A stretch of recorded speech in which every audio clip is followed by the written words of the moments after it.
उत्तराखंड में अधीनस्थ चयन आयोग की परीक्षा की तैयारी कर रहे छात्रों के लिए एक अच्छी खबर नहीं है। पेपर लीक मामले में आयोग की अगली 8 परीक्षाओं पर अस्थायी रोक लग गई है। देखिए रिपोर्ट।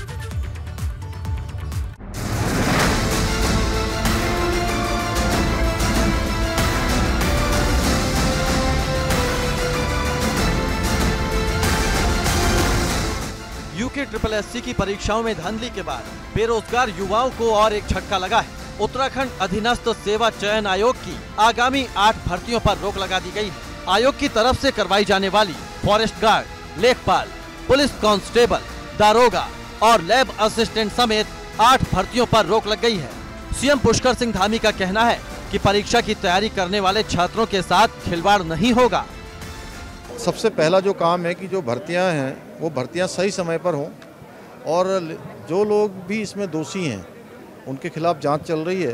वो जांच रुकने वाली नहीं है, हम कार्रवाई करेंगे। अनावश्यक रूप से कोई भी उसमें राजनीति न करे, क्योंकि राजनीति का विषय नहीं है। ये हमारे बच्चों के नौनिहालों के भविष्य से जुड़ा हुआ प्रश्न है और हम पारदर्शिता के साथ उसको करेंगे और जो दोषी होगा उसको किसी कीमत पर छोड़ा नहीं जाएगा। उधर आयोग की परीक्षा में धांधली के बाद सरकार कांग्रेस के निशाने पर है। पूर्व सीएम हरीश रावत ने कहा कि परीक्षा में बड़ा घोटाला हुआ है, इसलिए इसकी उच्च स्तरीय जांच होनी चाहिए। ठीक है, गहराई जो लोग इस घोटाले में सम्मिलित हैं उन सबको दंडित किया जाना चाहिए। नौकरियों में घोटाला एक गंभीर अपराध है, गंभीरतम अपराध, इससे बड़ा कोई अपराध नहीं। 2014 में उत्तराखंड अधीनस्थ सेवा चयन आयोग का गठन हुआ था। आयोग के गठन के पीछे सोच ये थी कि उत्तराखंड में जो भी परीक्षाएं होंगी उनमें पारदर्शिता रहेगी और काबिल युवाओं को ही सरकारी नौकरी मिल सकेगी। मगर आयोग के गठन के बाद से ही जो परीक्षाएं कराई जा रही हैं, वो किसी न किसी वजह से सवालों में है। इसलिए अब मांग ये भी उठ रही है कि आयोग को भंग कर देना चाहिए।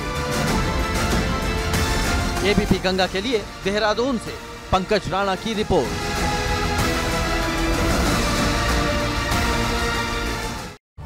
और ज्यादा जानकारी के साथ देहरादून से हमारे संवाददाता पंकज राणा जुड़ गए हैं। पंकज, भर्तियों को लेकर जो गड़बड़ी सामने आ रही थी उसके बाद ये बड़ा फैसला लिया गया है, लेकिन साथ ही साथ हरीश रावत का बयान भी सामने आया जिसमें वो कह रहे हैं कि राजनीति इसको लेकर नहीं होनी चाहिए। गुंजन, देखिए मामला राजनीति का तो नहीं है, ये बात बिल्कुल सही है, क्योंकि छात्रों के भविष्य से जुड़ा हुआ है। अभी फिलहाल कह सकते हैं कि अध्यक्ष के इस्तीफे के बाद तमाम जो भर्तियां UKSSC में होने वाली थी उन सब पर रोक लग गई। लेकिन जैसे ही SIT जांच इसकी आगे बढ़ा रही है उस पर एक परत आगे खुलती चली जा रही है। क्योंकि देखिए शुरुआती दौर में जब SIT ने जाँच शुरू की थी तो कुछ ऐसा लगा था कि कुछ ऐसे कर्मचारी इसमें लिप्त होंगे जो शुरुआती दौर में UKSSC के होंगे या कुछ जो गड़बड़ियों में शामिल होंगे, उनको ही गिरफ्तार किया जाएगा। लेकिन जैसे SIT ने जाँच शुरू की उसके बाद एक एक करके इसकी परत खुलती गई और मामला 13 आरोपियों तक पहुंच गया। और ऐसा भी इसमें सामने आया है कि कुछ जो सफ़ेद पोस्ट हैं वो इसमें शामिल हैं। लेकिन सबसे गंभीर बात यह है कि जिस कंपनी से पेपर को छपाने का काम दिया गया था, जो कंपनी पेपर छापने का काम करी थी लखनऊ की, वो हालांकि ब्लैक लिस्टेड कंपनी थी।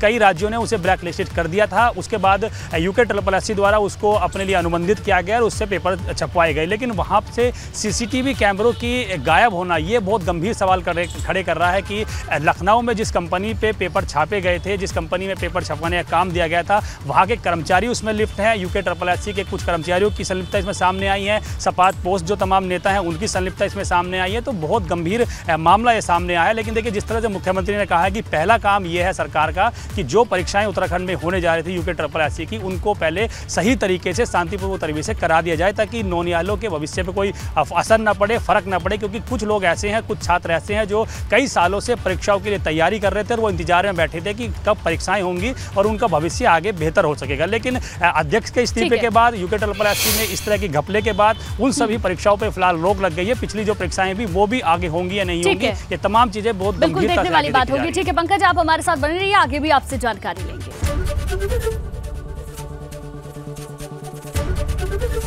ABP गंगा, खबर आपकी, जुबान आपकी।